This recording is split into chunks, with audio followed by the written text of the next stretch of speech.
మీ కుమారులు కావచ్చు, మీ కుమార్తెలు కావచ్చు, ఎవరైనా ఉన్నారా?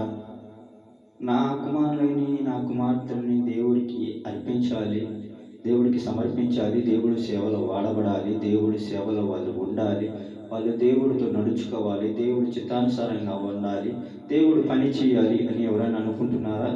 అయితే వినండి, దేవుడి దగ్గరకు వచ్చినప్పుడు హన్నా చేసింది ఏందో తెలుసా? సమూయేలును చేసింది. దేవుడి మందిరంలో సమూయేలును పెంచింది. ఎప్పుడైతే సమూయేలుని దేవుడు మందిరంలో పెంచిందో అప్పుడు ఏం జరిగింది? సమూయేలు ఒక ప్రవక్తగా ఎదిగాడు. ఒక వ్యక్తిని అభిషేకించేటట్టు దేవుడు సమూయేలుని చేశాడు. ఈరోజు అన్యం పుణ్యం తెలియని నీ బిడ్డల మీద నువ్వు సాగించుకోవద్దు. ఎందుకంటే వాళ్ళకి ఏమీ తెలియదండి. వాళ్ళు అభాగ్యులు, అమాయకులు. ఎందుకంటే వాళ్ళకి జ్ఞానం లేకపోవచ్చు, తెలివి లేకపోవచ్చు, చదువు రాకపోవచ్చు, ఏమీ తెలియకపోవచ్చు. కానీ వాళ్ళు దేవుడి చేతిలో పడితే బలమైన సాధనాలు అవుతారు, బలమైన శక్తివంతులు అవుతారు.